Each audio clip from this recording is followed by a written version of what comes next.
नमस्कार मित्रांनो, कसे आहात? मजेत ना? आज आम्ही जात आहोत राजीव गांधी प्राणी संग्रहालय कात्रजला। आम्ही कार पार्क करून आता झू पार्ककडे जात आहोत।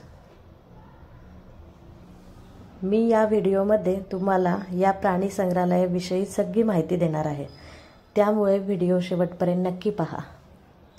तोपर्यंत मित्रांनो, तुम्ही चॅनलला न्यू असाल तर चॅनलला सबस्क्राइब नक्की करा। कात्रज प्राणी संग्रहालय हे पुणे सातारा महामार्गावर कात्रज येथे वसलेले आहे। इसवी सन 1999 साली याची स्थापना झाली।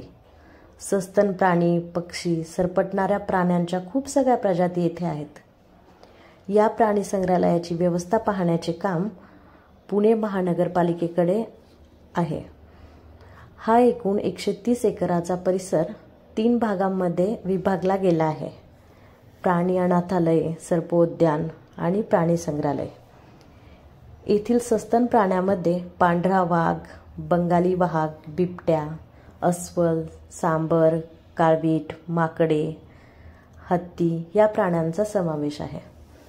सरपटणाऱ्या प्राण्यांमध्ये अजगराची जात, नाग, विषारी सर्प प्रजाती, मगरी व पक्ष्यांमध्ये मोरांचा समावेश आहे। तसेच उद्यान परिसरात सुमारे 40 एकरांचे कात्रज सरोवर आहे। बाकी तिकीट, रेट्स, टायमिंग, ॲड्रेस हे मी खाली डिस्क्रिप्शन बॉक्समध्ये देत आहे। मित्रांनो, व्हिडिओ आवडल्यास लाईक करा, शेअर करा, कमेंट करा। चॅनलला न्यू असाल तर सबस्क्राइब नक्की करा। भेटूयात नेक्स्ट व्हिडिओमध्ये न्यू लोकेशन सोबत। धन्यवाद।